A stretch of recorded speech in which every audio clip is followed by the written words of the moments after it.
still vividly remember how I got into one of his studios for the first time. Concrete walls and a huge collection of art. He told me about the aquarium in the middle of the room. I didn't see any fish. He said he needed it to catch the water that comes from the ceiling during heavy rain. He himself describes the studio as his dirty studio, a cool, dark place. Quite the opposite of his other studio, which later turns out. Mainly drawings and sculptures are created in here. I wandered along the room and discovered dozens of drawings, sculptures, and pictures that drive my imagination.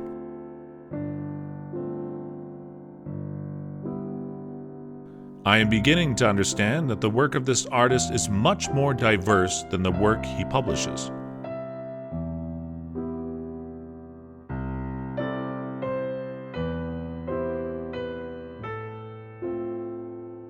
We talk about our love for Italy, and he talks about the many journeys there, of his absolute love for Rome, his impressions from a walk along Via Giulia, that special light. In general, the power of memories and thoughts that he can abstract and represent in pictures. I not only notice a very well-read artist, but also one who expresses himself and behaves differently than you know from others. An old soul.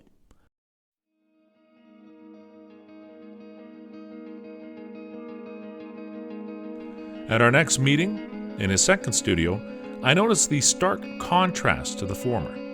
The studio is isolated in an industrial district, inconspicuous, and from the outside you would never guess what is hidden behind on 2 floors and over 250 square meters. There are workrooms, storage, and a large exhibition space. He tells me about the Liha series, which is permanently on display on the first floor. His sculptures are everywhere on white pedestals, and all pens and papers are meticulously arranged on the desk ready for work.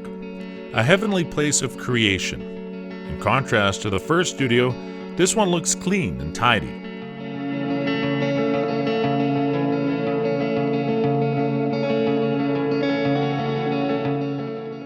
We move through a variety of topics, through literature starting with the Genji Monogatari by Murasaki Shikibu, to which he has dedicated a whole series, to Seincar and to the book Nero by Castellani, which he got from his friend, the writer Alexander Vadi. Maximilian tells me of the final scene in which Seincar's death process is described, as if one would experience death in person while reading.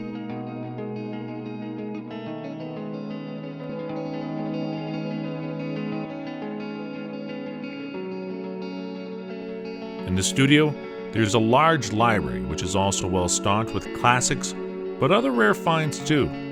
He needs these books. We talk about his passion for collecting books and collecting in general.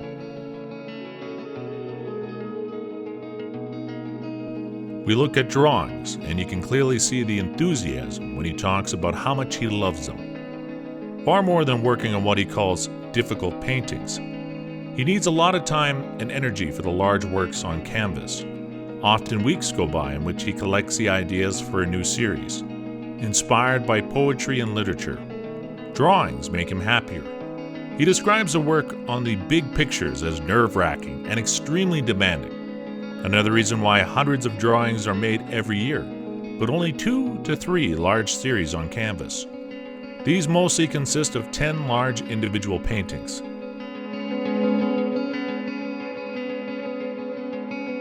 Maximilian tells me about the influences like Ezra Pound and Michel de Mornay, the power of the lyric poetry by Zernutar or Silon that inspires his work.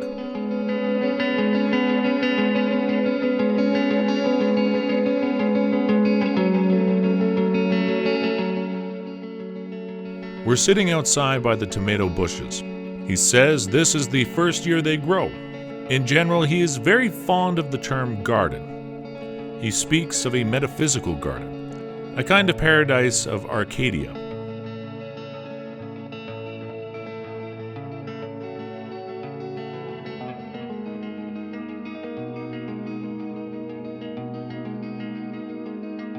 He tells me about his art theory, the importance of space and time, birth and death, and everything in between. There is a space in which exactly these things can happen, a space limited by the canvas, eternal markings on a timeline, the depth of the content, the topic, which defines the abstraction of the pictorial representation.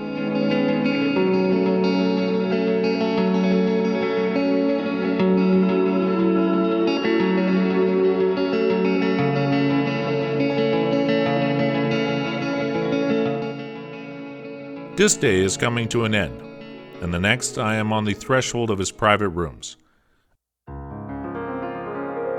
Again exposed concrete walls, an architect's building from the 1960s, large windows facing a beautiful park. Maximilian greets me and leads me through the individual rooms.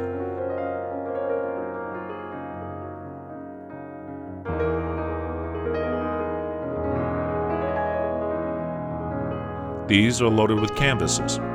No space is wasted, and everything looks very well placed. Marble busts of Nero, Augustus, Homer, Socrates, and Napoleon blend in the rooms to create a mixture of classic and modern. We reach the place of his library, a huge collection of literature, poetry, but above all, rare art books. He tells me about his numerous visits and research through bookstores to complete his collection.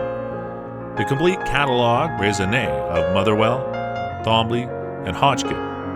Old and rare books by Bruce, Boyce, and Wheeler. Above and next to it there are drawings and paintings in all rooms. A self-chosen exile, reading and working, lost in thoughts, and watching the peacocks in the castle park. He spends most of his time here. Objects from numerous journeys accompany me through the rooms.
My impression is confirmed here. Here is an artist who reveals much less than he carries with him. Glimpses into his life and his interests seem only allowed to selected people. I feel overwhelmed by the impressions and the stories he told me. Next time, we should see each other at one of his exhibitions. A clear cut between everything that I have seen and what he calls private and what is publicly available.